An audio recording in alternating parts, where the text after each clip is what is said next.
Salam alaikum wa rahmatullahi à tous, bonjour à tous et bienvenue sur l'épisode numéro 34 de notre série Nos sœurs ont du talent, de notre émission Nos sœurs ont du talent. Je fais toujours un petit rappel de l'émission pour les nouvelles personnes qui nous rejoignent en live ou bien sur YouTube parce que c'est important, je pense, de rappeler le concept de l'émission et de rappeler notre intention. Il faut toujours se souvenir de l'intention qu'on place avant de d'émettre une action, quelle qu'elle soit. Moi, mon intention, ça fait maintenant 2 ans que l'émission elle existe, alhamdoulilah, c'était vraiment de créer cette petite safe place. Je sais que c'est un mot à la mode de dire ça, mais c'est vraiment le cas, de créer cette petite safe place pour nos sœurs musulmanes. Parce que moi, dans mon éthique, ma façon de penser, je suis pas quelqu'un de très très communautaire, même si j'aime ma communauté. Mais voilà, j'aime bien, je suis très ouverte, je suis très dans l'interculturalité. Mais c'est vrai que cette émission-là, Nos Sœurs du Talent, elle est vraiment réservée à nos sœurs musulmanes parce que si vous vivez en Europe, et c'est certainement le cas, on adore, et peut-être en France encore pire, vous savez très bien que nous, les femmes musulmanes, surtout voilées, bon, on souffre vraiment de clichés, on souffre vraiment d'images qui sont très problématiques et dégradantes et qui sont 99% du temps, 99% du temps aux antipodes de la réalité, malheureusement. Donc cette émission, le but, c'est un petit peu de rehausser un peu l'image des musulmanes. Et surtout, c'est pas de la rehausser, mais de montrer la vraie image de nos sœurs, dont je fais partie, et qui sont entreprenantes, qui ont des business, qui ont des projets, des activités, qui proposent tout un tas de choses innovantes, que ce soit même pour les non-musulmans. Et c'est aussi pour montrer qu'il n'y a pas eux versus nous, en fait. On vit ensemble dans un monde, et un monde qui est partagé. Et alhamdoulilah, on peut très bien évoluer ensemble sans être chacun dans nos sphères différentes. Voilà, bon, je pense que j'ai assez parlé, comme d'habitude. On n'arrive pas à s'arrêter. Donc là, je vais laisser la parole à notre invité, qui est notre 34e invité, subhanallah, ça passe. Donc, salam alaikum. Walaikum salam. Comment Ah, ça le... va, ma sœur? J'ai pas compris pourquoi ça avait fait de l'autre côté la caméra.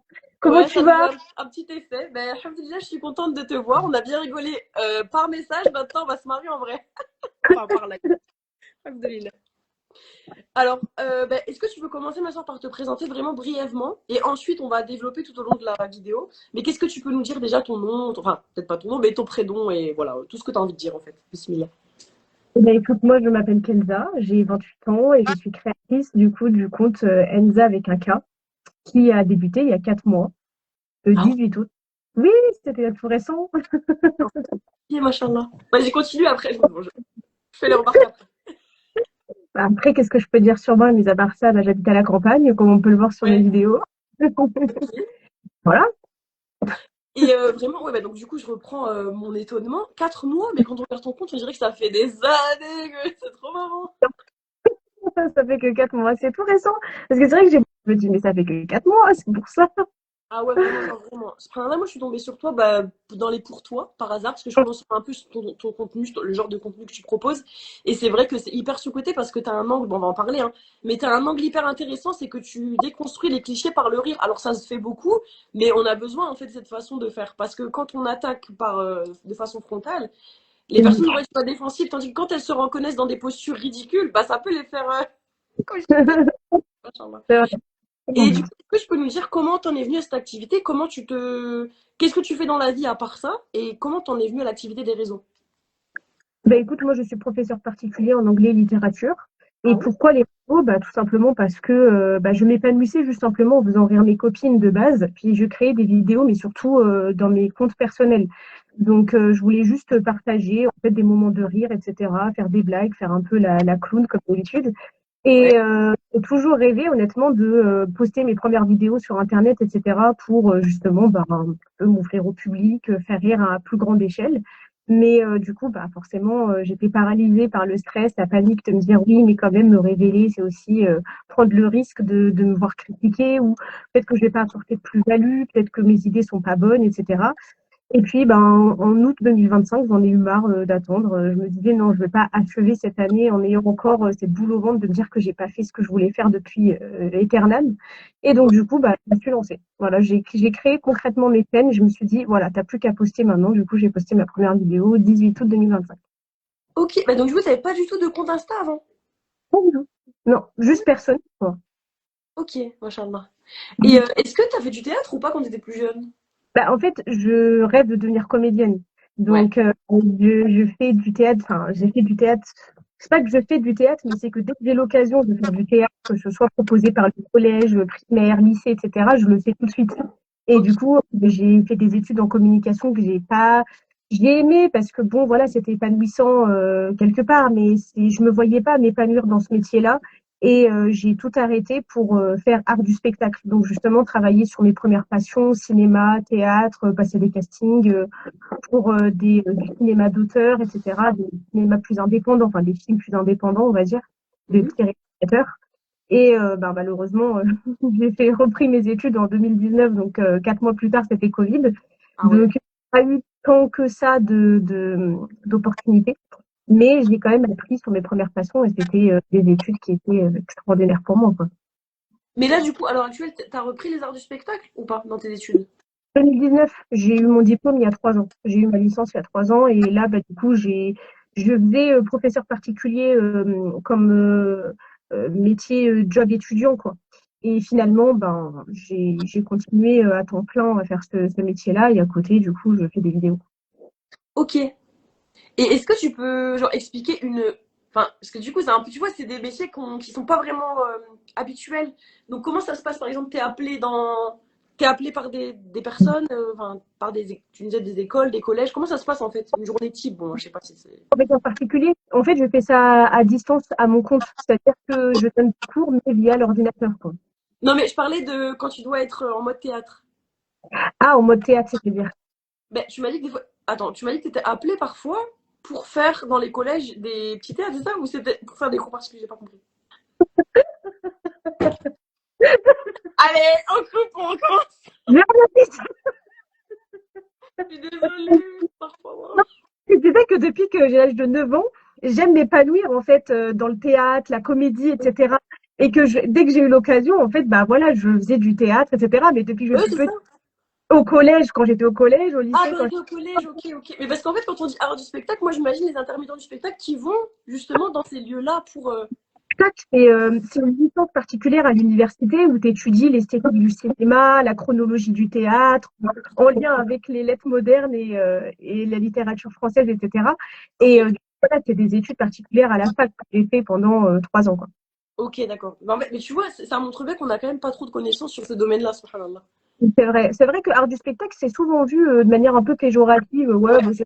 c'est parce que tu sais pas ce que tu veux faire de ta vie, mais c'est tellement complet et complexe même comme étude que honnêtement, si je pouvais mettre ça en avant pendant 5 minutes, art du spectacle, c'est super bien. Voilà. Et ouais, et on s'imagine que c'est genre. Bah, désolé, non, mais moi je suis un peu Google. Mais genre, on s'imagine les gens qui vont dans les cirques. C'est pas ça que tu t'imagines, toi? Tu sais qu'en plus de ça, c'est très drôle parce que à chaque fois, je me fais vanner par rapport à ça. J'en joue parce que je dis ouais, j'ai fait cette licence pour faire du diabolo et cracheur de feu, mais pas du tout. Marrant. Vraiment l'école du cirque et art du spectacle. En fait, je trouve que l'intitulé, il est tellement pas bon parce que justement, ça pousse à croire que c'est ça. Alors qu'en réalité, c'est art, lettres et langue, mention art du spectacle, option cinéma dans mon cas. Et du coup, c'est art, lettres et langue, on va dire l'appellation, mais la sous-appellation, c'est art du spectacle, dans le sens étudier en fait toute forme de spectacle, que ce soit le théâtre et le cinéma qui découle du théâtre en fait. Ah ouais, d'accord, ok. Mais tu disais quand même que toi, tu voulais être comédienne par la suite. T'aimerais Oui, bien. oui, Et là, je vais tu, comédie. tu te verrais plutôt faire quoi, par exemple, du stand-up ou plutôt dans des films? C'est quoi concrètement? Parce qu'il y a plein de formes de comédie. Des planches au théâtre ou au cinéma. Voilà, Ouais, sur le petit écran, on va dire. machallah. Et c'est quand j'ai vu le théâtre quand j'étais plus jeune, et vraiment, j'en ai pas fait longtemps, mais c'est incroyable comme activité, genre. C'est sous-côté, on est fort. Bien sûr, bien sûr. C'est grave sous-coté. En fait, vraiment, ça permet même quand on est timide, etc., vraiment de s'épanouir là-dedans, d'extérioriser. C'est un défouloir, ça fait tellement du bien. J'aime trop le théâtre. Ouais, c'est trop bien. Et il y a ce côté, tu vois, on garde ce côté un peu à l'ancienne. C'est pas encore un film, mais il y a encore un peu ce côté les coulisses. Tu vois, c'est un peu baroque, genre, c'est trop bien. C'est trop bien. Oh, c'est ce Et tu que j'aime. regardes, toi, tu consommes du théâtre, enfin, tu vas voir des pièces, Vous un petit peu. voyez, c'est vrai quand j'étais en études, etc. Mais c'est vrai que depuis que j'habite à la campagne, c'est plus compliqué, voilà, de me déplacer jusqu'au théâtre, etc. Mais c'est vrai que je rêve honnêtement, ouais, de pouvoir prendre un abonnement annuel, parce qu'à chaque fois j'ai la comédie de la ville d'à côté qui m'envoie des mails pour me dire oui, la nouvelle saison est sortie, etc. Et ça me donne tellement envie. Je reçois les petits fascicules et tout, ça me donne trop envie de regarder. Mais non, j'en consomme pas. Je consomme des fois comment on appelle ça, captations, des captations des fois sur YouTube, etc., de pièces de théâtre. Ok. Mais sinon, au théâtre, non. Depuis 3 ans, je regarde pas. Ok. Et est-ce que, parce que tu vois, ça je voulais le souligner, c'est important, surtout comme j'ai énoncé le concept en début de vidéo, on voit bien quand même, quand on est un peu fin, et parce qu'on est musulman aussi, on voit bien que quand même c'est drôle ce que tu mets en scène, mais il y a un vrai message derrière. Et est-ce que c'est quelque chose, bah, je me doute que c'est volontaire, mais est-ce que quand tu as commencé à faire tes petits sketchs, tu avais vraiment cette envie derrière qui te poussait, ou juste t'es allé vers ça parce que c'est ce que tu constates en fait autour de toi et c'est comme naturel, tu vois ce que je veux dire? Bah, en fait, c'est surtout la deuxième option, c'est-à-dire que honnêtement, parler par exemple des représentations caricaturales des femmes musulmanes, c'est un débat existentiel entre mon groupe de potes. C'est-à-dire que vraiment, Ouais. à chaque fois qu'on en parle, on souffle, on est épuisé en fait de ces représentations qui sont aux antipodes de ce qu'on est. Alors évidemment, parce qu'il y en a toujours qui me prennent un peu la veste et qui me disent ouais, mais ça existe. Je dis Oui. pas que ça n'existe pas. Je Bah dis oui. juste que ça ne se résume pas qu'à ça. Bah ouais. Que moi, par exemple, en tant que femme musulmane, voilée qui plus est, je me sens pas concernée par je sais pas, Samira de Libre 1 et 2 qui veut s'échapper de ses chaînes et qui est sauvée, bah, toujours avec cette logique colonialiste du blanc, en fait, qui vient sauver la pauvre Ah maghrébine oui. des, des, des, des chaînes, en fait, que Baba lui a mis ou alors, en fait, total extrême, radicaliste, sombre, austère, toujours malveillante, communautariste, qui déteste la France, mais qui y vit quand même. Et je me dis, c'est trop. Des fois, tu as carrément l'assemblage des deux dans une même série ou dans un même film, quoi. Donc, encore une fois, c'est ce que je disais en commentaire, il n'y a jamais une femme musulmane, jamais, peut-être pas exagéré, mais très peu, en tout cas, qui ont de la Ouais, visibilité, de femmes musulmanes équilibrées. ouais, La non, d'accord. représentation de l'équilibre, c'est-à-dire qu'elle suit son dogme religieux, mais elle est bienveillante, Ouais. elle est elle transmet en fait ses valeurs de manière tout à fait gentille et toujours avec bienfaisance, etc. On a l'impression que c'est aux antipodes. Non. C'est-à-dire qu'une femme musulmane qui suit son dogme est forcément radicaliste, Ouais. et une femme musulmane en fait qui est dans une famille musulmane est forcément a forcément envie de retirer son voile et de se libérer en boîte de nuit comme Élite par exemple qui est revenue mais tellement de fois. Attends, de quoi, quoi? T'as dit quoi? Élite, C'est quoi, Ellie? Je connais pas du tout. en fait, c'est une série espagnole où justement la protagoniste s'appelle Nadia. Et je ne sais pas si tu as regardé Libre 2, mais à un moment donné, je dis oui, par rapport à la liste des noms un peu caricaturaux, on va dire, je dis Nadia et je fais un regard caméra. Parce qu'en fait, à chaque fois, Nadia revient H24. Et en Ouais, fait, Nadia, c'est le personnage en fait qui désobéit à Baba, qui a un voile, qui est voilé, mais voilé par contrainte forcément, parce qu'une femme n'est jamais voilée par libre ah oui, arbitre oui. et qui du coup arrive en ralenti, en boîte de nuit, qui enlève son voile avec bien sûr le brushing parfait derrière, et qui est là, qui se déshabille, voilà, dans les toilettes, et qui s'amuse en boîte de nuit, qui embrasse son mec blanc évidemment, et voilà, c'est totalement ça. Et le pire, c'est que j'y ai pensé parce que j'ai jamais regardé Elite, mais du peu que j'en ai regardé, ça m'a saoulée. Donc Ouais. clairement, en fait, tout de suite, je me suis mis ça comme idée en tête, et on en parlait avec mes copines justement de ça. Et du coup, je me suis dit, tu sais quoi, je vais faire vraiment le personnage de Nadia, mais qu'on voit partout, hein, en France, Amérique, Espagne. Enfin, c'est toujours cet archétype en fait de Ouais. personnage qui se libère des chaînes. Et je me suis dit, je vais le faire. Et tout de suite, il y a eu que des gifs Nadia, Nadia dans Élite, Élite, Élite. Tout le Ok. monde Ok, donc c'est une vraie série, genre c'est pas un cliché, c'est une vraie série. espagnole, oui, oui. Déjà, elle est très sexualisée. Il me semble, Elite, c'est quand même vachement sexualisé. Et en fait, vraiment, tu as totalement Nadia. Il me semble que je sais pas si elle est de quelle famille, peut-être libanaise, iranienne, afghane, je sais pas du tout c'est quoi comme famille. Et du coup, voilà, c'est Baba. Et je suis voilée parce que Baba m'oblige. Et je l'enlève. Et je crois, il me semble que son frère est gay, je crois, ou quelque chose comme ça. Mais vraiment, à chaque fois, toujours créer des thèmes. Mais c'est ça, c'est oui, que elle veut se libérer de ses chaînes, parce que sinon, ça fonctionnera pas. Qu'est-ce qu'on a fait au bon Dieu? Bon, j'en ai ri comme tout le monde. Bien sûr, j'ai rigolé Ouais. du film. Mais le musulman qui dit mais voyez, regardez, je suis intégré, je bois de l'alcool. Il me dit mais ça a à voir à quoi? L'intégration rime avec l'annihilation de toute forme d'identité religieuse. Donc en fait, tu enlèves tout ce que enfin, ton dogme religieux, tu le suis pas pour t'intégrer. Parce que regardez, je bois de l'alcool, je suis intégré. Et t'es là en mode on ne pouvait pas faire juste un musulman qui suit son dogme et qui est heureux de le suivre. Pourquoi, en fait, le Oui. parce qu'il est intégré, c'est insupportable. On a l'impression que, je sais pas, ils veulent pas se mouiller ou qu'ils se disent que ça passera pas. Je sais pas, mais c'est insupportable. Du coup, oui, forcément, il y avait un message derrière. Et j'avais Ah, vraiment envie de mettre en lumière les débats. En fait, à chaque fois, on en rigole parce que je dis, tiens, regarde, va voir ma vidéo. J'ai exactement mis en scène en fait ce dont on parlait. Et à chaque fois, ils sont morts de rire en disant mais ouais, tu l'as trop bien fait, etc. Parce que vraiment, c'est toujours des débats qu'on a et à chaque fois, en fait, je les mets juste en lumière parce que c'est un sentiment que j'ai et qui est insupportable, c'est épuisant. Vraiment, c'est épuisant. Et quand j'ai vu, en fait, honnêtement, tout l'engouement autour, c'est que je me rends compte que l'épuisement est plus que partagé, quoi. C'est pas juste quelque chose que je ressens indépendamment, forcément, je me doute bien, mais là, vraiment, il y a eu un tel engouement. Beaucoup de femmes musulmanes disaient, mais on est épuisé, quoi. Mais moi, je suis pas sûre que je vais rebondir sur ce que tu as dit avant, mais je pense que c'est pour ça que ton compte en quelques mois, machallah, il a vraiment monté. Parce que, en fait, tu dis tout haut bah, ce que beaucoup pensent. Et moi, je suis très confiante dans la. On dirait que j'ai 58 ans, hein, d'accord. Dans la nouvelle génération. Mais vraiment, il y a ce truc où on en peut plus, tu vois. Mais juste pour rebondir sur ce que tu as dit, tu vois, dans cette émission, il y a eu deux réalisatrices qui sont venues. Une réalisatrice en herbe et une réalisatrice confirmée qui a fait son premier film à Bruxelles, machallah, Maya Ajmia. Et je leur ai posé la question, parce que j'étais obligée de leur poser la question. Je leur ai dit, mais vous, en tant que réalisatrice racisée, musulmane, il y en a une qui est voilée, est-ce que vous en avez pas marre? Genre, tu peux pas me dire que tu vois pas ces grosses ficelles là, ces schémas répétitifs. La première, elle m'a dit qu'elle, elle est encore en études, donc voilà, son goal, c'est d'aller vers ça, vers ce type de film. Mais la deuxième, elle m'a fait bien comprendre que, en fait, peux essayer d'y aller et tu peux faire ce type de film. Mais tu sais très bien qu'ils vont pas. Tu sais très bien qu'ils vont. Tu vois ce que je veux dire?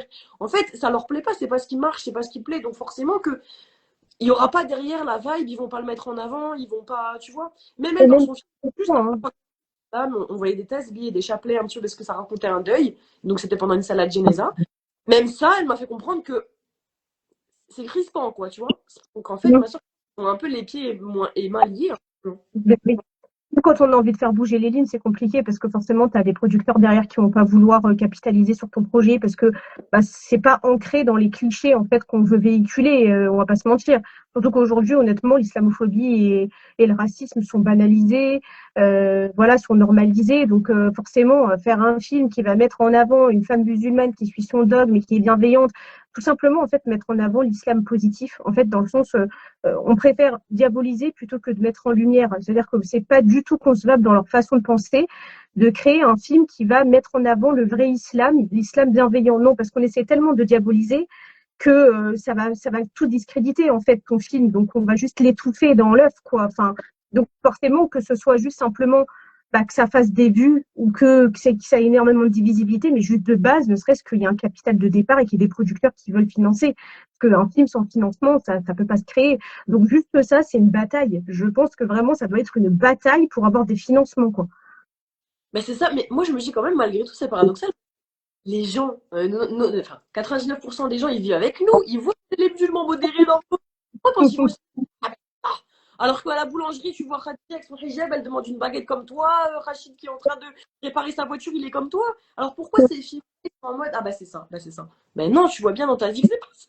C'est Mais bizarre. je ils conçoivent justement que Khadija qui va payer sa baguette de pain, elle est comme eux. En fait, je sais pas parce que justement comme ils dévorent tellement en fait BFM et CNews à longueur de temps qu'il y a un rejet ou une distance qui fait qu'ils vont même pas aller jusqu'à Khadija pour savoir en fait comment elle va, comment elle est réellement, quelle est sa personnalité derrière, est-ce qu'elle est comme moi, etc. C'est-à-dire qu'il va y avoir juste cette distance. Je vais prendre ma baguette, je vais partir et puis oh, j'ai rencontré une Khadija, une voilée. Oh là là, ils sont partout. Enfin, ça va être tout ça en fait.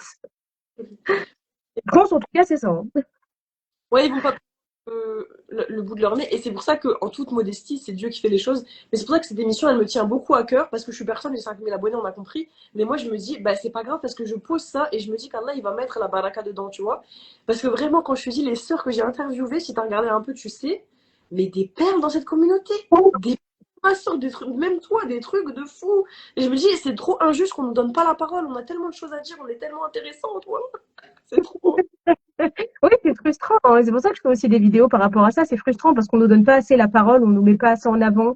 Même dans les débats, on nous exclut en permanence en parlant à notre place, mais paradoxalement, on parle de soumission du côté de l'islam, mais on nous Ouais. soumet aussi, on nous soumet à des critiques et des clichés sans nous donner la parole pour essayer de se justifier ou de répondre à ça concrètement. Mais oui, on a tellement en fait de pépites dans notre communauté qu'on met pas assez en avant parce que bah, justement, malheureusement aussi, on vit dans un pays qui ne veut pas nous mettre en avant, hein, on va pas se mentir, hein, c'est pas dans leur intérêt en tout cas hein, de nous mettre en avant. Mais, ou alors, ce qui me fait rire, pour rebondir sur ça, tu vas me dire ce que t'en penses. Bon, je sais que tu vas être d'accord. Mais genre, tu vois, sur les émissions, j'ai envie de mourir, de grande écoute. Grande femme. Non, mais les gens. Je suis tombée sur une émission il n'y a pas très longtemps, ça fait genre 2016-2017. Ils avaient du coup invité une personne pour parler du voile intégral. Wallah, ma soeur, je te l'enverrai si tu veux. Ils ont invité une femme qui parlait à moitié français, qui avait un langage. Chalgoumi. C'est exactement ce que j'allais dire. Je veux juste dire ça, Chalgoumi. Juste Chalgoumi. C'est tout. En plus, récemment, il me semble qu'ils avaient fait ramener un imam pour parler de, je sais plus, de Noël ou de je ne sais quoi. Mais Oui, l'imam, honnêtement, on aurait dit. Et je me rappelle parce qu'il avait écrit non, mais c'est quoi ce déguisement, quoi? On a l'impression que vraiment on l'a déguisé oui, on l'a déguisé en Aladdin, je sais pas, mais on s'est dit, tiens, mets-toi là, joue l'imam. En fait, vraiment, c'est comme je dis, on nous extrait du débat ou quand on nous inclut avec des comédiens. En fait, vraiment, on se dit, mais c'est pas possible, il sort d'où? Ça nous représente pas. Chalgoumi nous représente, mais alors, mais pas du tout. Mais pourtant, il est invité partout. Et pourtant, il est invité partout, mais il est invité dans le but d'être moqué, parce que même eux, c'est dans leur intérêt de se foutre de lui. Parce qu'il parle pas, enfin, il parle pas très bien français, on va pas se mentir. Donc, je suis sûre qu'autour de la table, on l'invite justement pour défoncer en fait sa propre communauté parce que c'est ce qu'il fait en permanence, mais en plus de ça pour se moquer de lui parce que lui il croit qu'il est intégré, mais il est intégré de rien du tout. On se moque de lui. On crée juste un stéréotype qu'on place autour de la table, on se fout de sa tronche et c'est censé nous représenter. Mais nous on est là derrière et c'est horrible parce que j'ai l'impression qu'on s'égosine et que personne ne nous entend pour dire mais il ne nous représente pas, s'il vous plaît, ramenez quelqu'un d'autre parce que vraiment c'est aux antipodes de dogme religieux, ça n'a rien à voir. Et en plus, ça, de toute façon, il essaie même pas de nous défendre, il nous défonce, donc je comprends pas l'intérêt, en fait, de le ramener, quoi. Mais c'est dans leur intérêt, bien sûr, comme d'hab. mais ils le savent. Moi, par contre, je suis pas d'accord avec toi, c'est qu'ils le savent qu'ils nous représentent pas. Ils le savent très bien. C'est pour ça qu'ils l'ont Non, pris. mais c'est leur but. Ils savent très bien qu'ils nous représentent pas et qu'il est dans un cliché total. Mais c'est juste que ils ne nous entendent pas, en fait, quand on dit, mais s'il vous plaît, mettez quelqu'un d'autre. Mais parce que leur but, c'est pas de mettre quelqu'un qui est vraiment représentant de l'islam. Le but, c'est vraiment de mettre un Aladdin dans le, là, franchement, celui de l'imam avec le turban, je me suis dit, mais il vient d'où? Mais Vraiment, je me suis dit, là, Wallah, je me suis dit, c'est une parodie, mais je suis choquée. Non, mais. croirait comme ça, mais non. Parce que Malik Bentala qui parodie Chalgoumi, etc., on croirait que c'est une parodie. Pascal Pro, etc., on croirait que c'est une parodie, mais c'est pas du tout une parodie. Tu l'as vu ou pas, sa parodie de justement CNews et bah, regardez, je te jure, c'est à mourir de rire. Mais c'est vraiment, comme je le dis souvent sous mes vidéos, entre la caricature et la réalité, il n'y a qu'un pas. Ouais. Vraiment, j'ai fait, ouais, quelle caricature? J'aurais dit, oui, bah, caricature, pas si caricaturale que ça, parce que c'est vraiment ça qui se passe, quoi. Mais vraiment, c'est franchement, des fois, ça va tellement loin qu'on se dit, mais il s'en cache même plus d'en faire une caricature, quoi. Mais c'est pour ça, quelque part, moi j'ai de l'espoir parce que tu vois, moi je suis convertie, mes parents sont, enfin, sont chrétiens, mais plutôt athées, sont français, etc. Tu vois, et enfin, mes parents adoptifs. Et moi je sais que, alhamdoulilah, donc je me suis convertie, etc. J'ai donné en. C'est pas moi, hein, c'est Dieu, tu vois. J'ai donné un bon exemple. Et je sais que maintenant, petit à petit, bon, pas toute ma famille, mais ils commencent à prendre du recul avec ça. Ils se disent, ça colle pas, quoi, que la réalité de ma fille. Mhm. C'est normal, elle participe aux fêtes, elle est. Tu vois, c'est Ouais. bizarre. Subhanallah. Donc je pense qu'il y a je pense qu'il ne faut pas sous-estimer quand même les Français, bon, on en fait partie. Ils sont pas quand même à ce point, tu vois. Non. Et c'est pour ça justement que j'attends d'avoir la question par rapport à ça, mais c'est pour ça que ça m'a redonné quand même espoir, mes vidéos. Par rapport à cette vague de. Ouais. T'as dit quoi? J'ai cru qu'il y avait quelque chose qui était tombé, j'ai cru qu'il y avait un lampadaire qui était tombé, que tu sautais pour le récupérer. Non, Oui, non, c'était juste un oreiller, je me suis dit, qu'est-ce qui se passe? non, non, t'inquiète. Le décor n'est pas en train de s'effondrer. Non. Mais du coup, je vais juste revenir sur un truc par rapport au film et le fait qu'ils sont toujours dans des clichés entre soit la modernité sans islam, donc je jette mon hijab et les cheveux au vent, soit voilà, je suis endoctrinée et compagnie. Moi, j'ai lu le livre, je sais pas si tu l'as dernière, de Sidi, quelque chose. Enfin bref, non, de Fatima Das. Oui, Bref, c'est une musulmane qui explique qu'elle est homosexuelle et du coup, elle raconte un peu son parcours, comment. Et c'est un beau message, hein, parce qu'en fait, elle montre que Allah, il est pas dans un message de. Comment dire? L'islam, c'est pas un de racisme, c'est pas un message d'intolérance plutôt. Et donc, du coup, c'est assez positif. Vraiment, il y a pas de ce que je me rappelle, il n'y a pas de scène choquante. Voilà, elle explique juste son parcours en tant que femme musulmane homosexuelle dans une famille traditionnelle. Ils l'ont adapté il y a quelques semaines au cinéma.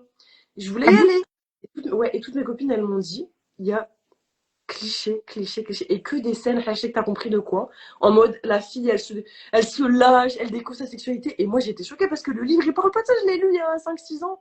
Donc, tu vois, Mais même t'es intention de. choquée, attention. Je veux dire, même des fois, il y a des gens qui sont. Ils veulent vraiment apporter quelque chose. Mais c'est comme si on peut pas accepter le message tel quel, tu vois. Donc, je pense que ça dépasse, en fait, ces personnes, des fois. Non, c'est pas possible, bien sûr. Mais parce qu'encore une fois, il y a toujours cette espèce de volonté de libérer la femme d'un fardeau qui est l'islam, en fait. Donc même quand elle essaye d'expliquer son parcours en tant que musulmane, homosexuelle, etc., on va vouloir en fait absolument rajouter des pans qui n'étaient pas du tout, du tout, du tout détaillés ou même simplement abordés dans le livre, mais on va passer carrément à côté du message quoi, de base. Donc je ne sais pas si l'autrice est d'accord avec cette adaptation ou pas, mais Ça, j'ai pas regardé, mais c'est vrai qu'à la base, c'est juste le message de tolérance en mode Dieu est accepté. Et ça devient, je découvre, bah, d'Adèle 2, quoi. oui, bon, non, mais c'est. Inch'Allah. La prochaine question, c'est de savoir est-ce que, bon, tu dis, mais qu'est-ce que ça t'apporte humainement? Donc, il y a ce message voilà, qui est fort au niveau sociétal, mais ça t'apporte quoi humainement, toi, de faire tes vidéos? Parce que tu prends tellement ton pied quand tu les fais, c'est trop bien. C'est vrai. J'aime trop faire ces vidéos. Mais bah, humainement, en fait, moi, ce que ça m'a apporté davantage, c'est surtout de concevoir, parce que peut-être que j'avais aussi une image très fermée, et je pense que j'étais aussi arrivée à un stade où, quand tu ouvres ton ordinateur, ta télé, tu allumes ta télé, tu regardes une chaîne, tu allumes ton téléphone, tu tombes en fait sur des news qui n'ont strictement rien à voir, et finalement, tu vois les commentaires, et c'est que voilà, un déversement de haine, mais les commentaires sont nauséabonds. Tu te dis, mais en fait, on est arrivé à un stade où aujourd'hui, il n'y a plus de retour en arrière. En fait, le racisme est banalisé, l'islamophobie est normalisée. À des heures de grande écoute, on fait parler des crétins islamophobes qui s'en cachent absolument pas. Donc, je me suis isolée de tout ça. Et dans ma tête, c'était, on est perdu. Franchement, on est perdu. Les Français nous détestent. Ça va être anxiogène de plus en plus, voilà, de vivre dans ce pays, etc. On va me détester pour ce que je suis, ce que je représente. On vient dans une famille, on dit juste je suis musulmane, tu as l'impression d'avoir annoncé que tu avais la peste. Enfin, Ouais. tu vois, tout ça, mis bout à bout, fait que voilà, je me suis beaucoup isolée. Je me suis dit, voilà, on est terminé, on est fini, quoi. Honnêtement, là, la haine, elle va faire que de s'accentuer. Et puis après, quand j'ai sorti en fait ma vidéo, il y a eu un tel, ça a fédéré autour du rire. Et c'est ça mon but, c'est vraiment de fédérer autour du rire. Et j'ai vu plein de drapeaux français dans mes commentaires qui étaient d'accord avec moi et qui, justement, en fait, voilà, m'encourageaient. Ils me disaient, oui, c'est fou quand même tous ces préjugés, etc. Et qui étaient d'accord avec moi. Et du coup, ça m'a donné un élan d'espoir de dingue. Et je me disais, en fait, ils sont où tous ces Français, en fait, ces Blancs, en tout cas, parce que je suis française également, mais tous ces Blancs athées qui, ben, aiment en fait et qui s'aiment l'amour en fait et qui aiment les musulmans et qui sont dans une fraternité, une sororité. Voilà, on crée une unité en fait tous ensemble et ça m'a redonné tellement espoir en l'humain que je me suis dit c'est comme bah, tous ces pseudo-musulmans en fait qu'on entend là étaler moins t'as de confiture, plus t'étales, étaler leur non-science, leur vulgarité, leur malveillance, qui sont des piètres ambassadeurs. Ça, faut se le dire. Hein. Il y en a vraiment sur les réseaux sociaux, ils se lâchent, ils comprennent rien à rien. Je pense que c'est surtout bah, voilà, le fait de voir le dogme religieux comme un ensemble de règles et pas simplement aussi comme une fondation pour le cœur, c'est-à-dire vraiment un comportement, une direction, pour moi, c'est ça d'abord, c'est ça les fondations. Les règles, en fait, c'est pas qu'elles viennent, mais le comportement avec. Et malheureusement, il y en a, c'est la pratique unique et le comportement, c'est zéro sur les réseaux sociaux. Et là, je voyais des musulmanes, des musulmans qui venaient, qui rigolaient avec moi. Et en fait, vraiment, ça a créé une unité autour de mes vidéos qui m'a donné vraiment espoir, non seulement en ma propre communauté, et également, ben, j'aime pas, en fait, dissocier ma communauté avec le reste. C'est pas nous contre vous, mais dans le sens, voilà, les Français que j'imaginais, pas tous évidemment, mais avoir une idée bien arrêtée, vraiment raciste et islamophobe et une détestation en fait, voilà, de l'islam, et à la fois en fait. Bah, la communauté musulmane qui, elle aussi, des fois, c'est l'humain. De toute façon, c'est ce que je dis à chaque fois. Si un homme tue un autre avec une rose, tu vas pas blâmer se voir que ce n'est pas l'islam qui inculque ça à l'humain, mais c'est l'humain en fait qui a juste une lecture misogyne, une lecture des fois détestable en fait du dogme religieux et qui fait que bah, ça envoie une image désastreuse de la religion. Mais en fait, vraiment, humainement, ça m'a apporté beaucoup, beaucoup, beaucoup d'espoir. Vraiment, humainement, fait me rendre compte que non, tu vas pas t'isoler davantage et tu vas comprendre en fait que il y a de l'espoir. En fait, ça a été vraiment une petite lumière allumée qui ne fait que de grandir et j'en suis très heureuse. Vraiment, je suis très contente vraiment d'avoir abordé ces sujets-là parce que c'est des sujets touchy, hein. Moi, je m'attendais vraiment pas à avoir autant de commentaires dithyrambiques et de bienveillance, vraiment surtout. Et honnêtement, ouais, ça m'a humainement apporté énormément. Je ne me rends pas compte comment ils m'ont humainement vraiment animée, on va dire. Mais c'est parce que tu attires ce que tu incarnes. Ça, c'est la loi, même sans religion, c'est, tu vois, de l'attraction quelque part. Et c'est vrai que moi aussi, j'ai fait un réel il y a quelques temps qui a vraiment beaucoup, marché. Et bon, j'ai eu des commentaires, voilà, on sait, hein, de tonton raciste, Daniel 56, bon, bref. J'ai vraiment eu des commentaires de personnes pas du tout musulmanes et très ouvertes. Et ça, je me suis dit, ouais, moi aussi, ça m'a donné espoir. Tu vois, je me dis, en vrai, bon, c'est très cliché de dire ça, mais le bien, il gagne toujours, la vérité. Wallah, l'amour, il gagne toujours. Ça, j'en suis intimement. Honnêtement, j'étais certaine qu'on était arrivé à un stade où le bien n'allait pas triompher. Et justement, à travers mes vidéos, je me dis, il faut que on prenne plus, franchement, davantage la parole et qu'on annule justement en fait cette malveillance. Parce que honnêtement, des fois, on a tellement cette accumulation constante de malveillance en lisant les commentaires, en regardant certains comportements, etc., qu'on se dit, il n'y a que ça. Et finalement, on a juste envie que toutes ces personnes bienveillantes, en fait, ouvrent davantage leur bouche, écrivent davantage mais c'est la vérité. Ouais, mais c'est vrai, mais il y a une prise de conscience. Les réseaux, bon, il y a beaucoup de. C'est un peu une fitna sur certains points, mais c'est quand même bien. Il y a quand même un grand. Ça permet l'essor quand même de beaucoup de belles choses. Et je me demandais, est-ce que, après, tu connais pas l'avenir, mais est-ce que tu comptes faire ça toute ta vie dans ce format-là, les vidéos, ou est-ce que par la suite, je sais pas, hein, t'aimerais faire des courts-métrages, tu vois, c'est quoi un peu l'avenir que tu vois, plus ou moins? Écoute, moi, pour moi, j'espère que les réseaux sociaux seront un tremplin pour faire quelque chose de plus grand, surtout de jouer, parce que c'est ce qui m'anime le plus. Réaliser également, c'est moins ce qui m'attire, mais c'est vrai que, à défaut, en fait, de pouvoir jouer dans des films ou des comédies ou voilà de petits grands écrans même sur les planches, bah, je me dis juste simplement que je suis un peu réalisatrice de mini courts métrages un peu tous les jours. Je suis ma propre réalisatrice et ma propre comédienne et scénariste et monteuse et et en fait, voilà, mais dans l'absolu, honnêtement, j'aimerais bien que ce soit un tremplin pour devenir comédienne. Ce serait vraiment mon rêve ultime, d'attirer justement, voilà, des réalisateurs, réalisatrices, autrices qui adaptent au cinéma peut-être leurs œuvres et qu'elles tombent sur mes vidéos et qu'elles me donnent un peu ma chance, ne serait-ce que pour passer de casting. Je pose ça là. Mais on va faire en sorte de partager la vidéo et s'il y a des personnes qui sont, pourquoi pas, hein, qui veulent travailler avec toi, on sait jamais, ça peut être un tremplin dans ce sens-là. Et je voulais savoir, est-ce que tu as des aspects, des côtés, parce que c'est pas un métier, mais c'est une activité à temps plein, que t'aimes le moins dans ce que tu fais? Bon, à part les commentaires négatifs, mais genre vraiment dans tout le processus de réalisation, c'est quoi que t'aimes le moins?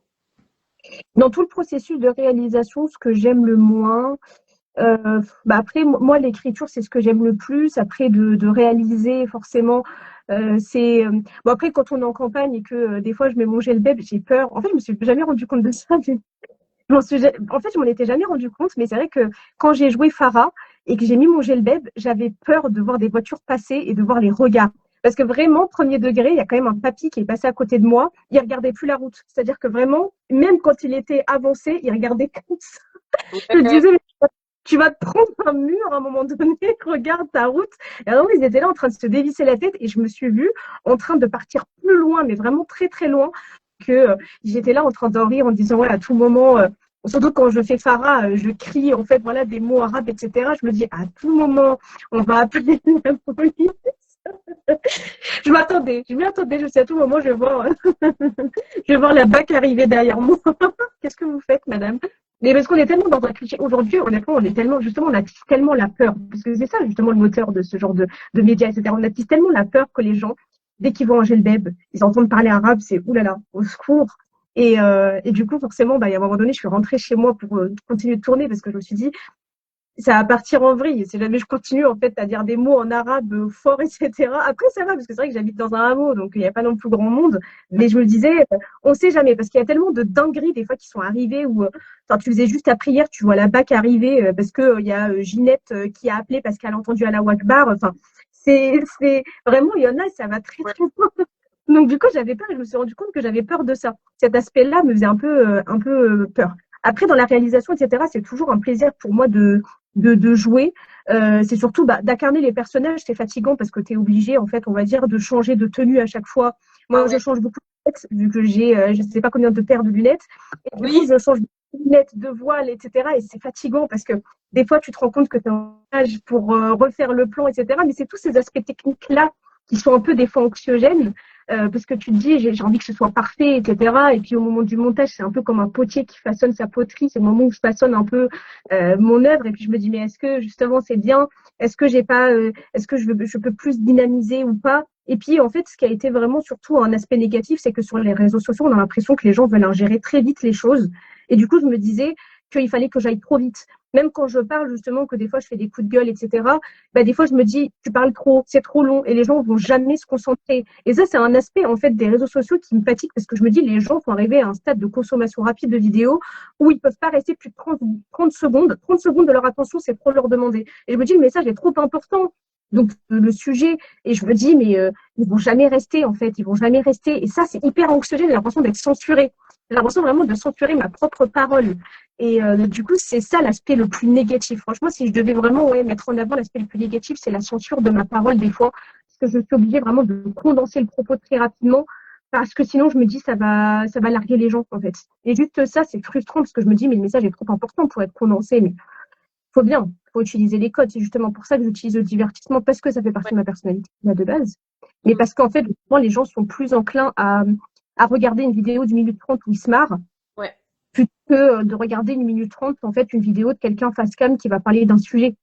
Et c'est Ouais. ça qui est le plus frustrant, parce que le sujet est trop important, le combat est derrière est trop important, mais malheureusement, en fait, on sait qu'on doit toujours couper, faire des coupes, monter, censurer constamment, parce que sinon, les gens, leur attention va être très vite happée autre part. Et c'est ça qui est le plus frustrant, je pense. Mais c'est pour ça que maintenant, je me dis, dès que tu as un sujet, exploite-le par le rire.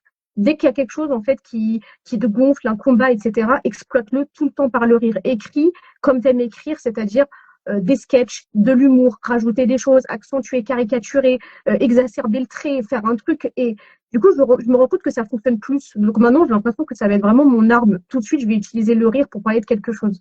Je vais Ok. moins être coup de gueule frontal, on va dire, plus à travers la comédie. Parce que j'ai vu un peu sur ton compte que des fois tu fais des. Bah, du coup, tu fais des coups de gueule. Enfin, tu parles sérieusement des fois face cam, j'ai vu aussi. Et ça, t'as l'impression que ça marche moins? Bah, ça va parce que sur Instagram, je trouve que pour le coup, ça marche, mais sur TikTok, moins. TikTok, on est vraiment sur la consommation rapide de vidéos, hein. C'est de l'application du démon, ça, désolé, hein. Mais. C'est vrai, parce qu'honnêtement, tu te rends compte que les gens, si tu leur demandes plus de 30 secondes, Ouais. tu peux leur demander, surtout pour quelque chose de sérieux, en fait. Pour du gossip, ils peuvent rester 10 minutes, hein. Mais quand D'accord. c'est quelque chose de sérieux, non, c'est bon, flemme.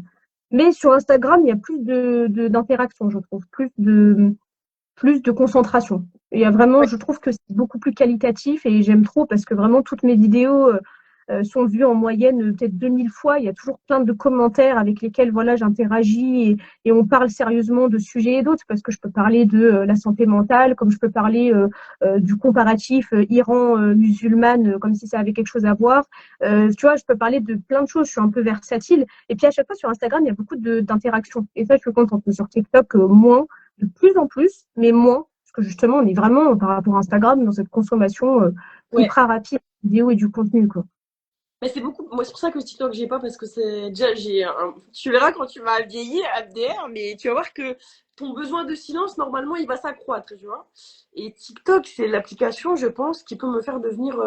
Comment on dit là, les gens qui ont photosensible, je sais plus c'est quoi, bref, qui peut me faire devenir, tu vois. Parce que Ouais. c'est trop, c'est too much, en fait. Et je trouve sur Instagram, c'est plus sain, c'est plus posé, t'as des échanges plus constructifs. Oui, franchement, sur Instagram, moi, je suis totalement d'accord. C'est plus constructif, c'est plus posé. Sur TikTok, il y a des stimuli partout où tu t'arrêtes Ouais, jamais. Le cerveau, il est en activité constamment. ouais, ouais, c'est ça. Et je voulais savoir, ma soeur, c'est qui te filme quand tu pars enfin, par exemple, le truc, le Gilbert et tout, c'est qui te filme, c'est trop drôle. Mais bah, en fait, j'ai ma famille qui habite juste à côté, donc forcément, dès que j'en ai besoin, je leur demande, ou des amis, etc. Et dès que j'en ai besoin, ils sont toujours à côté pour filmer, etc. Donc, j'ai de la chance. Et si c'est pas discret, eux, voilà, ils te soutiennent par rapport à ça. Enfin, c'est quoi leur position? Très, si c'est indiscret, y a pas de souci. Je crois d'ailleurs qu'ils sont sur le live si je me trompe pas. Euh, oui, parce que là, Turquia, là, c'est ma tante qui est en train de commenter et c'est mes parents. Ah, c'est marrant. En Bah, fait, c'est ils m'ont toujours, franchement, ils savent que je suis comme ça depuis petite, en fait. Ils savent que je suis pile électrique, que j'invente toujours des choses. Quand j'étais au collège, je faisais des montages, mais Made in Monsoni Ericsson, à base juste de pauses. On faisait des pauses et on faisait des petits sketchs, etc. C'était ça l'ancien montage à l'époque. Et en fait, à chaque fois, je créais des choses avec, des fois, ça m'arrivait de rentrer dans le salon avec du feutre rouge ici parce que j'ai fait genre, je me suis cognée pour mon petit court-métrage, etc. Et ma mère qui me regarde, ouais, c'est normal pour moi et qui continue son appel. Parce que j'ai toujours été comme ça, en fait, depuis que j'ai l'âge de 9 ans, je me suis épanouie juste en faisant rire les gens et en faisant rire, mais de manière un peu burlesque, voilà, de créer des costumes, de créer des personnages, etc. Ça a toujours été moi. Donc, dans cette continuité logique, ma mère et faire des études en art du spectacle, pour elle, c'était dans la continuité logique, en fait, de ce que j'étais. Donc, quand j'ai fait des vidéos, elle était la première à être abonnée, elle commente toutes mes vidéos, forcément. Elle ne me dit pas tout, mais elle est toujours derrière à épier les commentaires négatifs. Des fois, je me dis, elle me parle, elle me dit, ah oui, puis t'as eu elle qui t'a dit ça. Je me suis dit, mais t'as regardé tous les commentaires, ça, c'est pas possible. Du coup, elle est trop mignonne. Et mon père, c'est pareil, il aime toutes mes vidéos, il commente toutes mes vidéos. C'est les premiers, en fait, à me donner de la force par rapport à ça. Et ils sont heureux de me voir m'épanouir. Et à chaque fois, je leur partage toujours, regardez, j'ai eu 200 000 j'aime, regardez, elle a fait 500 000 vues, etc. Et c'est les premiers à me dire, wow, génial! Cathy Courant qui me tient au courant, ça c'est mon père. Ça, c'était ma phrase préférée à chaque fois. Bonjour, ici Cathy Courant qui vous tient au courant. Ça vient d'un film Disney, enfin Pixar. Et en fait, à chaque fois, je disais ça pour jouer en fait une fausse journaliste. Et c'est très drôle parce que justement, ma mère, ça la fait rire parce que je faisais ça, mais je faisais ça qu'avec elle, c'était mon cobaye.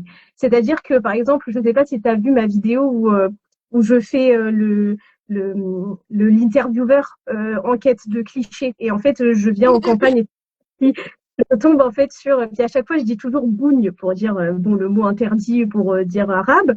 ouais. Et à chaque fois, en fait, je disais toujours ça à ma mère. Du coup, elle était là de ne pas savoir parler français. Et après, je lui donnais le micro. Et elle me disait, c'est bon, arrête tes bêtises, etc. Et je disais, bonjour Fatima. Et en fait, à chaque fois, ça, c'était moi. Donc, quand elle voyait mes vidéos, elle me disait, mais qu'est-ce que tu m'as fait subir avec ça? Et ça me fait tellement rire de devoir le faire pour de vrai, en fait, sur les réseaux sociaux, etc. Donc, en fait, ils sont habitués. Pour eux, c'est juste la continuité logique de ce que je suis, quoi. Donc, ils sont toujours derrière moi. Oui, j'ai une famille en or, j'ai de la chance. Oh, machallah, c'est trop beau. Franchement, Kader, c'est vraiment beau, machallah. Et je veux savoir, parce qu'on va bientôt toucher à la fin, mais est-ce que justement, parce que bah, voilà, tu es musulmane, tu es voilée, bon, tu sais bien un peu voilà, ce qu'on nous reproche en tant que femme musulmane, exister et respirer. Voilà. Voilà. Est-ce que ça t'a embêté par rapport à ça? Moi, par exemple, je sais que je suis, moi, j'aime ce que je fais, etc. Je suis très, voilà, j'ai du talent par rapport à mes mais on va toujours venir me rapporter le fait que oui, mais une femme musulmane ne doit pas s'exposer, hein. Oui, mais une femme musulmane doit être pudique, hein. Malgré le fait, tu sais, je peux être montée sur la lune, on va me dire un cheveu qui dépasse de ton voile, hein. Est-ce que toi aussi t'as pas, parce qu'il faut parler aussi de notre communauté, il n'y a pas que les islamophobes, il y a aussi notre communauté. Est-ce qu'elle n'a pas été un Et par contre, tout à l'heure, j'ai dit que ça me fait un peu d'espoir sur la communauté parce que des fois, il y en a, c'est des cas. Oui, bah voilà, on est d'accord. Donc, est-ce que tu as eu vraiment en mode de te délégitimer? Et très rarement, en fait. Vraiment, j'ai eu très rarement, mais j'ai eu. C'est-à-dire que là, dans ma vidéo Libre 3, j'ai passé l'équivalent de 10 secondes. J'ai compté, en plus, j'ai passé 10 secondes, donc 3 secondes où on voyait un peu mon jean. Et mon jean était un peu serré au niveau des cuisses, parce que j'avais demandé justement qu'on me filme que de là, parce que j'avais plus d'autres jeans. Et je me suis dit, vas-y, je vais mettre celui-ci. D'habitude, je le mets avec un manteau long, etc. Et du coup, en fait, on a vu quoi 2 grammes, 2 secondes sur une vidéo de 3 minutes. Il y a quand même une femme qui a réussi à me dire oui, ton habit n'est pas légiféré, ma sœur. Et j'étais en mode mais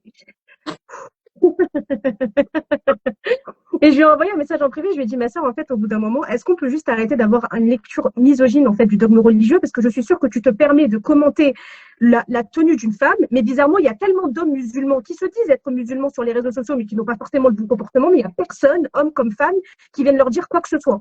Elle m'a répondu, et je cite, ok, je lui ai répondu en pavé comme ça, pour lui expliquer par A plus B quelle était ma façon de voir les choses et surtout la façon islamique de voir les choses. Parce que, oui, et donc là, elle m'a répondu, elle m'a dit ok, c'est bon, j'ai compris, t'es une féministe, c'est ça. T'es une musulmane féministe, t'es orgueilleuse, j'ai rien à te dire, bye.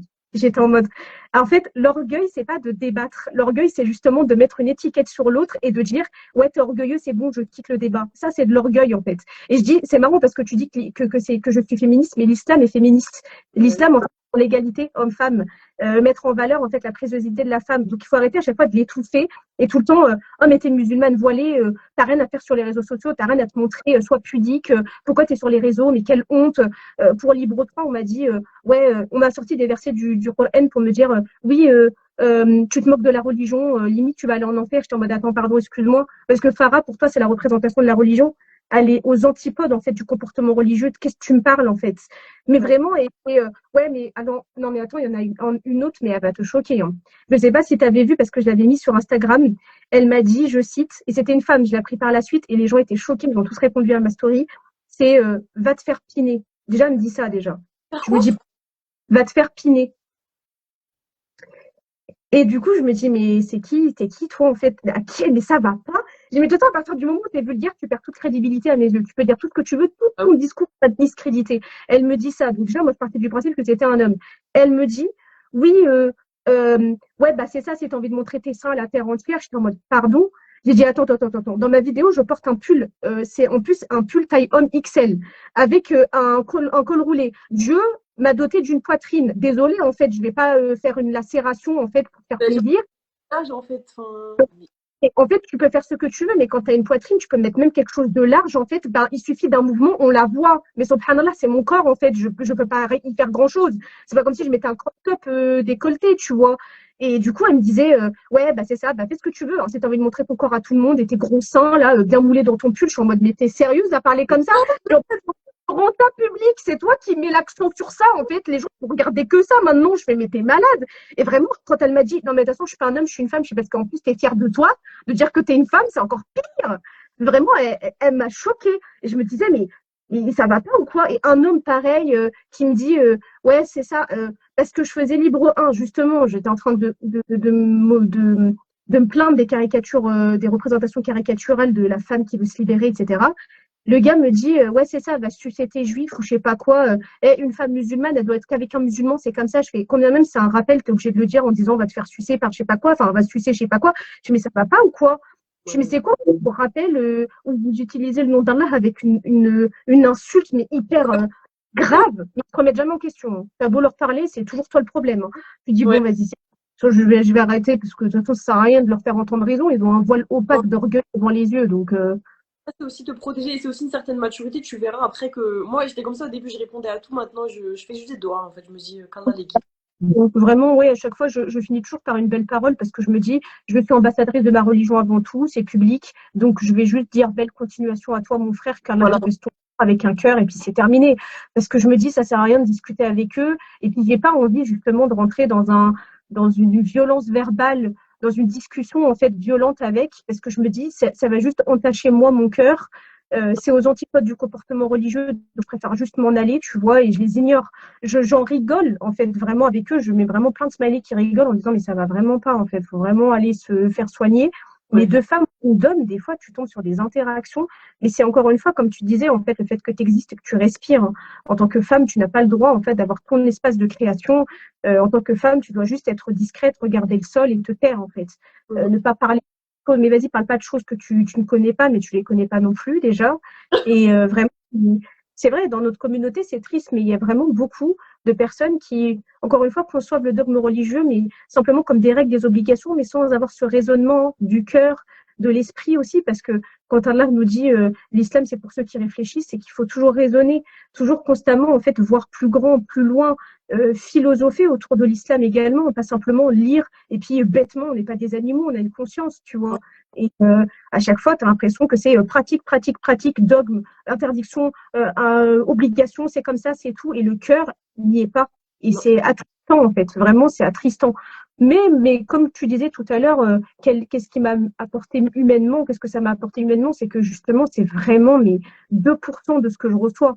Donc, c'est pour ça que ça m'encourage davantage et il y a un espoir, en fait, qui a jailli de tout ça. C'est vraiment que je pensais que j'allais recevoir plus que ça. Surtout quand j'ai fait Farfan Gelbeb, j'ai vraiment cru que ça allait pas passer autant que Libre 1 et 2. Et justement, j'ai eu que des commentaires en fait positifs et vraiment très peu négatifs, vraiment très très peu. Donc ça va, alhamdoulilah. Ouais, mais c'est vrai que enfin, ce truc-là, c'est un peu, on s'égare un peu, mais je trouve c'est important d'en dire quelques mots.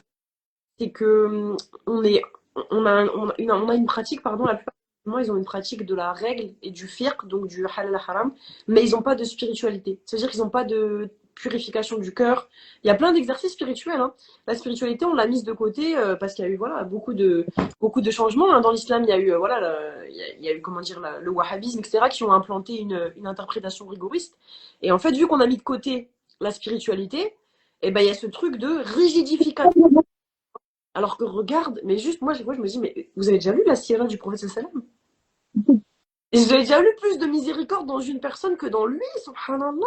Et tu me parles de rigidification des règles, alors que lui-même, justement, pour sa communauté, des fois, il fermait les yeux pour pas les punir, pour pas. Tu vois? Et il est dans ce. Qu'Allah nous guide, c'est pas. On se caricature nous-mêmes parfois, tu sais. Je pense que vraiment, Exactement. il y a peut-être aussi des personnes dans ce que tu caricatures qui se sont reconnues et qui se sont. Ça les a peut-être vexées. Hein, ils sont reconnus en Farah. C'est pour ça qu'il y a eu beaucoup plus de commentaires négatifs en disant oui, tu te moques de la religion. Et je me suis dit, si j'ai pu faire deux pierres deux coups, à la fois parler des représentations caricaturales du radicalisme, etc., la femme musulmane, etc., et à la fois mettre un peu le nez à certaines personnes dans leur pratique et leur Ouais. violence dans leur pratique, j'ai tout gagné. J'ai fait d'une pierre deux coups là-dessus. J'ai vraiment, j'ai parlé de ça. Et justement, il y avait des femmes musulmanes qui venaient me voir et qui me disaient qu'est-ce que c'est anxiogène de graviter autour de ces femmes-là, parce que vraiment, qu'est-ce que j'étais malheureuse en fait quand j'étais autour de ces femmes-là, parce que vraiment, je me sentais mais comme une crotte congénitale. J'avais l'impression vraiment que ma pratique était pas bonne, que voilà, que tout ce que je faisais était mal, etc. Et je me disais que moi aussi, honnêtement, j'ai jamais été aussi malheureuse que quand je traînais autour de ce genre de femmes-là, quoi. Donc, c'est vrai que oui, c'était une pierre deux coups. Ça a révélé deux choses, en fait. Et c'est pour ça que j'étais contente aussi de tous ces retours positifs par rapport à ça aussi, quoi. Mais de toute façon, encore une fois, quand on est dans une position voilée occidentale, mais on va avoir forcément, qu'on le veuille ou non, un impact sur la sphère extérieure, les non-musulmans, et sur la nôtre. Forcément, parce qu'on est nous-mêmes dans cette double identité. Et c'est une question que je pose, bon, ça n'a pas forcément de rapport, mais toi, je voulais savoir la vie, du coup, cette double identité, parce que tu te moques un peu de ces clichés-là, des bons Français qui voient les musulmans comme des animaux exotiques. Est-ce que toi, tu te sens bien de ta double identité? Comment tu la vis, en fait? Moi, je la vis très très bien. Je la vis très bien parce qu'en fait, je vois pas ça comme quelque chose de distinct. C'est-à-dire qu'en fait, je les mêle ensemble au quotidien. C'est-à-dire que mon islam, en fait, c'est ma philosophie, c'est l'extension de mon âme, de mon esprit, de ma façon de faire. C'est mon moteur et mon fil conducteur pour tout. Et donc, du coup, c'est ce qui fait que dans mes interactions, je réagis comme ça. Dans mon comportement, je suis comme ça. Je me réforme par rapport à ça. J'ai fait une erreur, je vais aller m'excuser. En fait, c'est vraiment pour moi en adéquation totale. Et dans mon quotidien, je le vis très bien parce que, en fait, j'ai de la chance, enfin, peut-être pas de la chance non plus, c'est aussi créer les causes, mais d'apporter de la lumière autour de moi et les gens me disent, ah oui, je vois pas comme avant l'islam, et puis, ben, ils m'interrogent, et puis ils me questionnent, et puis je leur réponds, et puis on échange, et puis des fois, c'est des heures de débat ou juste de discussion, en fait, autour de l'islam, etc. Et c'est vrai que, voilà, non, je vois cette double identité comme une force et puis ben comme je les associe ensemble, pour moi c'est un peu ma logique quoi au quotidien, c'est un peu et on m'a pas fait me sentir, enfin je vais pas dire qu'on m'a pas fait me sentir mal par rapport à ça, mais forcément comme je disais tout à l'heure, voilà quand tu annonces que tu es musulmane, on dirait que tu as annoncé que tu avais la peste, hein, que tu apporté du cyanure au repas et que tout le monde allait crever, faut croire, mais sinon, au quotidien, non, je le vis très bien. Mais c'est vrai qu'en fait, des fois aussi, le revers de bâton, c'est d'avoir des combats des deux côtés. C'est-à-dire, comme je disais tout à l'heure, le combat de faire entendre raison aux gens qui ont de la haine constante en fait à l'égard de l'islam, et en même temps dans ma propre communauté aussi de les apaiser, de leur dire mais calmez-vous parce qu'encore une fois, c'est le serpent qui se mange la queue. J'ai l'impression que les gens ont une détestation du fait des médias, etc. Mais il faut être juste aussi honnête, c'est que notre communauté renvoie pas non plus tout le temps la bonne image. Et on a l'impression, et c'est ça ce que j'ai envie de dire à chaque fois, c'est que je leur dis, mais t'as pas l'impression à chaque fois quand tu te comportes comme ça que tu es en train d'emmener dans le fin fond, là, dans les catacombes avec toi toute une communauté, que ce soit maghrébine, africaine ou religieuse, en fait. Les deux, enfin, tout le monde est emmené avec toi dans le fond. Et malheureusement, on est tellement dans un individualisme qu'on se dit ça n'engage que moi, c'est pas grave si j'ai un mauvais comportement, je m'en fous, de toute façon j'ai raison, etc. Et du coup, bah, c'est le serpent qui se mange la queue parce que finalement, c'est pour ça qu'on te déteste, c'est pour ça qu'on nous déteste. Et tu as l'impression qu'il y en a qui ne peuvent pas réformer leur comportement de sorte à être appréciés aussi. Le but n'est pas d'annihiler nos convictions religieuses mais de simplement justement les révéler, nos vraies convictions religieuses, la bienveillance, la douceur, le vrai comportement en fait, voilà, du prophète sallallahu alayhi wa sallam, vraiment le vrai bon comportement, la vraie belle lumière en fait. Par exemple, Farah, quand je disais mais c'est ça pour toi le bon comportement alors qu'on sait que le sourire est une aumône. Comment ça, tu t'es comme ça, tu fronces tes sourcils à longueur de temps, t'es énervé, et puis de toute façon, eux, c'est des koufars, etc. Je déteste ce genre d'attitude. Je l'exècre. Vraiment, j'ai Ah, horreur de ça. je peux pas entendre J'ai ça. horreur de ça. Je sais pas si tu rencontres qu'une personne musulmane qu'elle te dit koufar, moi, c'est un red flag pour moi. Ah non, mais clairement, moi, quand j'entends koufar, je fais bon, allez, bonne journée, au Ouais, revoir, je le bloque. Non, mais ouais. c'est insupportable. Vraiment, la mécréance, c'est le fait de ne pas croire. Dans leur bouche, c'est juste simplement, ils sont voués à l'enfer, ce sont de mauvaises personnes. Ils apprennent même pas à creuser, à apprendre à connaître la personne. Ça se trouve, la personne, elle a un cœur en or et elle a un comportement bien plus musulman que toi. Mais non, mais non. C'est, ouais, koufar, mécréant, de toute façon, pays, machin, t'es en mode bon. Ok, ça c'est quelqu'un qui va traîner qu'avec des gens qui pensent comme lui, qui va pas voir plus loin que le bout de son nez, et ça sert à rien de débattre avec. Mais c'est à cause de personnes comme ça justement qu'il y a aussi une détestation, parce que voilà, on parlait tout à l'heure, bah oui, mais comment ils peuvent pas se rendre compte que c'est caricatural, Khadija qui va aller chercher sa baguette de pain, mais parce qu'il y a aussi peut-être, je sais pas, derrière à côté Karim qui va envoyer une mauvaise image. Que ce soit Karim ou que ce soit Jean aussi, hein, reconverti, mais qui va traîner avec des mauvaises personnes et qui va avoir un comportement mais abject. Et en Mhm. fait, bah, heureusement, c'est ce que je dis tout le temps, c'est-à-dire que tu es ambassadeur, que tu portes le voile, que tu es un signe ostentatoire, surtout en France, à partir du moment où tu es arabe, les gens ne te disent pas, bah, y a des Marocains chrétiens. Non, non, tu es musulman automatique. C'est la case. La Ouais. musulmanie existe pour certaines personnes. Donc, tu es ambassadeur, que tu le veuilles ou non. Donc, ton comportement, ça va pas juste influencer une personne. La personne, elle va en parler peut-être à une copine, à toute sa famille. Donc, tu vas peut-être influencer juste par un geste, un mot, un comportement, peut-être des milliers de personnes derrière. Et c'est ça que les gens n'arrivent pas, en fait, à se mettre en tête. Et donc, nous qui pratiquons de manière bienveillante, douce, et qui mettons en fait en pratique justement ce qu'on a appris, les fondations de l'islam, ben, en fait, malheureusement, ben, on est invisibilisé par ces personnes qui en font trop et qui nous enfoncent, en fait. Et c'est ça mes deux combats à côté. Mais non, mais détestez pas, etc. Mais oui, mais moi j'ai eu une musulmane qui m'a littéralement insultée, qui m'a machin. Mais Ah, comment tu veux dire? Mais non, on n'est pas tous comme ça, mais pas du tout. Mais en même temps, s'ils font pas d'efforts, d'accord. comment tu veux? Je peux pas, je peux pas en fait. J'ai le syndrome du super-héros et la frustration de me dire que je peux pas en fait, parce qu'il y a des musulmans qui ne veulent pas faire l'effort d'avoir le bon comportement et qui surtout en fait mélangent culturel et cultuel, vraiment qui mélangent tout. Et on les a conditionnés à être des fois violents dans leur comportement depuis qu'ils sont petits. Et du coup, comment veux-tu qu'ils conçoivent autre chose? Parce que j'ai envie de dire à ces personnes, les personnes qui ont ça là, comme comportement, c'est des personnes qui ont été conditionnées depuis petit à penser comme ça, mais c'est purement culturel. Ça n'a rien à voir. Parce que je t'assure que s'ils avaient eu ne serait-ce que juste 1% d'éducation religieuse, ils ne se comporteraient pas comme ça. Donc, c'est pas l'islam derrière, c'est le culturel, ça n'a rien à voir. Et après, qu'est-ce que tu veux? C'est compliqué, hein. Mais surtout que, on oublie souvent de dire, parce que c'est un message qui pique, mais parce qu'il est vrai. L'islam, quand il va quelque part, attention, on ne dit pas qu'on doit s'adapter, etc. Mais l'islam, il a une souplesse dans son adaptabilité, il a une souplesse dans son application. Tu vois, quand tu regardes encore une fois l'exemple de notre prophète sallam, c'est vraiment des anecdotes, mais tu vas comprendre. Quand il parlait avec des bédouins, des personnes qui avaient un tel langage, il apprenait quelques mots de leur langage.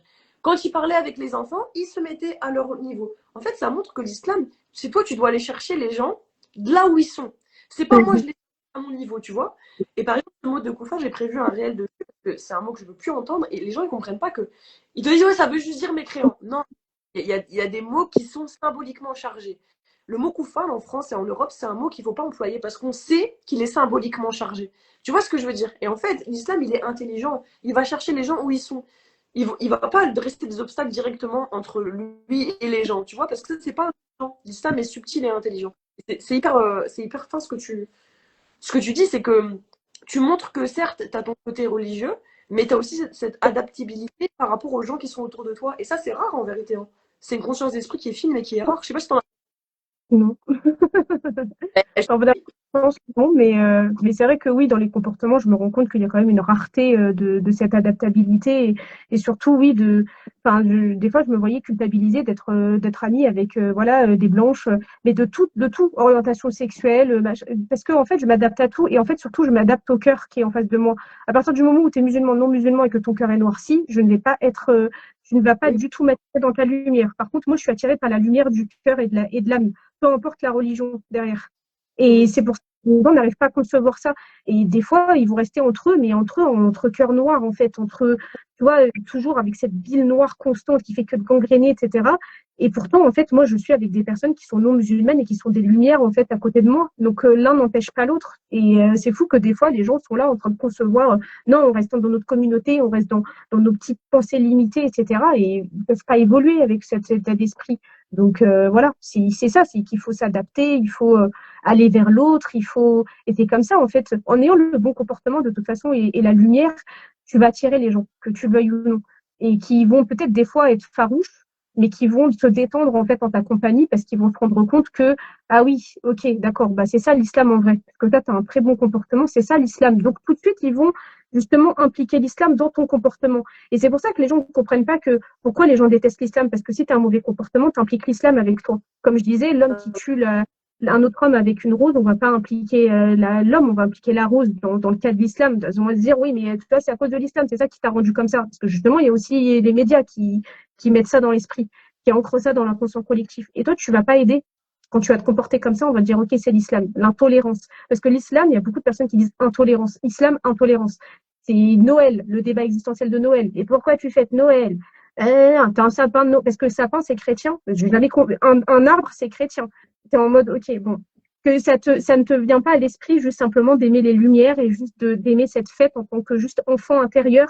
Non, non, non, non. Et en fait, t'es là, mais vous vous déversez comme une colonie et vous venez mais être rabat-joie alors que c'est la fête des enfants, des lumières et de l'émerveillement, mais vous venez assombrir tout ça avec des idées limitées. Et justement, j'étais tombée sur ta vidéo où tu disais, moi, en tant que reconvertie, je fête la fête avec ma famille parce que de toute façon, encore une fois, l'intention, c'est quelque chose qu'on ne met jamais en avant.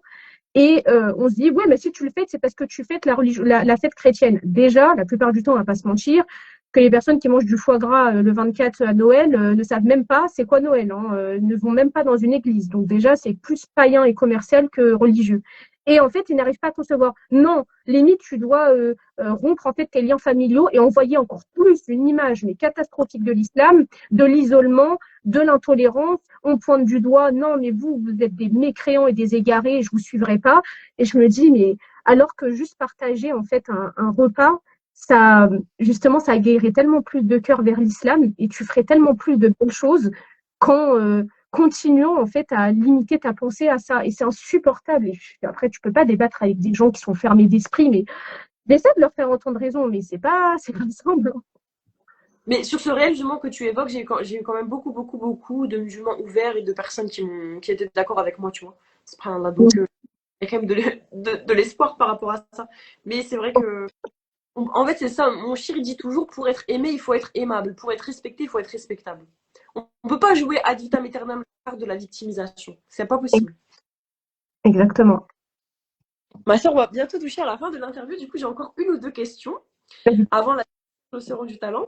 La prochaine, c'est de savoir quel conseil tu pourrais donner aux personnes qui sont comme toi, qui aiment la comédie, qui aiment voilà, qui aiment l'humour, qui ont envie de se lancer, mais qui ont encore un peu des réticences. Quel conseil t'aurais aimé qu'on te donne? Même si bon, toi tu l'as fait, mais tu vois ce que je veux dire? J'ai été avec beaucoup de réticence d'ailleurs, donc je pense que je suis la mieux placée par rapport à ça. 10 ans de réticence, c'est énorme quand même. Ah oui, c'est vrai. Donc, en fait, honnêtement, il faut juste créer. En fait, si jamais je devais donner un conseil, c'est de rendre concret son rêve. C'est-à-dire vraiment, ne serait-ce que juste de se créer une page. Juste de se la créer, déjà, ça rend concret. Ensuite, de créer personnellement, de partager, etc., juste dans ses petits comptes personnels, pour voir un peu les retours. Mais des fois, on ne se rend pas compte, mais ça peut être décevant parce que les gens sont plus amenés, en fait, à critiquer négativement qu'à avoir cette espèce de réflexe de dire quelque chose de positif. Tu vois, ils vont rigoler, ils vont apprécier, mais ils vont pas forcément le dire ou l'extérioriser. Donc, ça peut être une bonne comme une mauvaise, un mauvais conseil. Mais en même temps, vraiment, voilà, de poster, juste de poster, vraiment de faire, et après de concrétiser en créant un compte, et après de poster. Et si je peux donner vraiment un conseil, c'est de rester soi-même. Vraiment pas de vendre sa dignité au rabais dans le but vraiment de percer très vite, Ouais. de prioriser le qualitatif au quantitatif, parce qu'aujourd'hui, on a toujours des ouais, tu veux percer plus vite sur TikTok et sur Insta, poste 10 fois par jour. Déjà, d'une, tu vas t'épuiser, ta créativité, ton imagination. La qualité de tes vidéos ne sera pas non plus extraordinaire. Hein, forcément, si tu crées en quantitatif, ce sera pas le qualitatif, il sera évidemment mis de côté. Donc vraiment de faire selon surtout une constance, c'est-à-dire vraiment tous les jours essaye de poster un peu ou alors ne serait-ce que 3-4 fois par semaine. Note tes idées, dès que tu as une idée, note-les et voilà, écris dessus pour en faire une vidéo et surtout voilà, fais-toi confiance et ne t'invente pas une personnalité, sois toi-même. Quoi qu'il arrive, ça prendra le temps que ça prendra, mais tu attireras toujours des gens parce que ta personnalité est unique et singulière et tu attireras toujours des gens vers toi. Donc voilà, c'est mon petit conseil. Elle a donné des conseils en or et puis elle me dit, bon, c'était mon petit conseil. Machallah, j'aime trop. C'est vraiment que t'as une personnalité incroyable comme ça, Wallah. Et machallah, t'es hyper solaire, t'es déconstruite, t'es lucide. On aide ça, vraiment, tout ce qu'on a ici. Je Vraiment. suis je suis capable de pleurer. Tu parles d'une fin de l'épisode. Moi, ça me touche en vrai, Wallah, ça me touche de rencontrer mes sœurs. Wallah, je me dis vraiment, subhanallah, on a des perles comme ça dans notre communauté. Et Hum, on parle encore dans les khutbahs du. oui, des perles. Hein? On fait partie des perles. J'espère qu'on est consciente aussi. Hein. Ouais, en toute modestie, mais alhamdoulilah. Alors, on va passer du coup, est-ce que tu as un mot ou une phrase, le mot de la fin, pas forcément qu'un mot, mais quelque chose que t'aimerais, avec laquelle tu aimerais finir l'interview avant de passer à la spéciale? Essayons de fédérer autour du rire et préférons rire ensemble et être dans l'autodérision plutôt que de se faire dévorer par l'anxiété que des fois les réseaux et ce qu'on voit autour peuvent nous véhiculer. Donc, juste rire. Ok, ouais, donc fédérer autour du rire. Ok, ça représente bien ton compte et ce que tu proposes. Alors maintenant, je rappelle du coup aux personnes qui ne connaissent pas le concept, je demande toujours à la fin de l'émission de talent, à la personne interviewée, de donner le nom d'une sœur qui a du talent. Ça reste dans notre communauté, c'est vraiment une émission de nos sœurs musulmanes, afin du coup d'étendre un peu la visibilité et surtout la sororité. La sororité, c'est une valeur qui se perd alors qu'elle est essentielle dans notre communauté. Donc, est-ce que Kenza, tu as un nom de compte à nous donner? Est-ce que tu nous un petit peu ce que c'est? Alors, je ne sais pas si tu connais le compte, mais il s'appelle Sandarabe. Alors, elle a beaucoup, beaucoup, beaucoup d'abonnés. Enfin, elle a pratiquement 230 000 abonnés. Mais je me dis qu'il y aura toujours peut-être deux, trois, une dizaine de personnes qui la connaîtront pas. Et je trouve qu'elle vaut vraiment la peine, honnêtement, d'être connue. En fait, si je ne me trompe pas, c'est une reconvertie qui Ouais, va soit au Maroc ou alors ça se trouve, elle y vit certainement. Et en fait, elle découvre l'islam. Et ce qui est vraiment extrêmement intéressant, c'est que dans la continuité logique de ce que je disais, vraiment, elle va être dans ce rapport à l'islam comme une amoureuse. C'est ouais. vraiment une relation d'amour qu'elle va tisser avec, et plus elle va apprendre à connaître l'islam, et plus elle va développer des sentiments tellement forts, et elle va être toujours dans le sourire en disant waouh, mais c'est tellement une solution pour moi qui suis déconstruite, ça m'aide tellement, ça me réconforte, ça m'apporte de la chaleur, c'est tellement la solution que j'attendais dans ma vie, etc. Et elle, en fait, vraiment, elle est tellement candide, bienveillante, qu'elle découvre les choses avec une âme d'enfant et elle donne tellement envie vraiment de connaître davantage l'islam, de le voir, mais vraiment sous d'autres angles et sous un angle merveilleux. Vraiment, c'est un Ouais, émerveillement à chaque fois qu'elle découvre quelque chose. Et juste ça vaut la peine honnêtement de donner de la visibilité peut-être à deux, trois personnes qui connaissaient peut-être pas, parce que cette femme, c'est vraiment une lumière à elle toute seule. elle est trop nia, elle est trop, elle fait rigoler, ouais, elle fait rire. Qui est tellement et ce sourire tellement sincère, vraiment à chaque fois, toutes ces vidéos sont extraordinaires.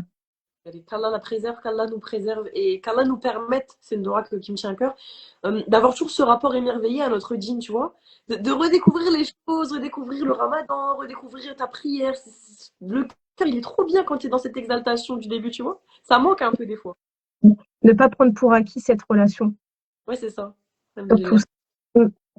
Merci beaucoup. C'était une interview trop bien. Ben, j'ai trop aimé, franchement. Merci beaucoup. Tu es très solaire, tu es très pétillante, tu as un message, tu es dynamique. Vraiment, ma belle, on adore. Là, vraiment, on adore. Merci infiniment à toi, en tout cas, de nous donner cette lumière et de vouloir justement faire renaître ou même simplement faire exister cette sororité qu'on croit des fois perdue parce qu'on perd espoir, mais ça donne toujours de l'espoir justement et chaque maillon va créer une chaîne absolument exceptionnelle. Donc merci à toi. Voilà, c'est ça que je me dis. Je me dis, même si j'ai pas beaucoup d'abonnés, c'est un maillon, un maillon. Tu vois ce que je veux dire? C'est ça, vraiment, moi, j'y crois trop à ce genre de truc. La sororité, elle commence par là, par des petites initiatives. Donc, pour les personnes qui ont regardé l'interview, un grand, grand, grand merci. N'oubliez pas qu'elle sera disponible d'ici à quelques semaines sur YouTube, sur ma chaîne, donc Les Réflexions de Kerry. Et d'ici là, je vous dis au mois prochain. Et salam alaikum, merci beaucoup. Salam alaikum. Salam.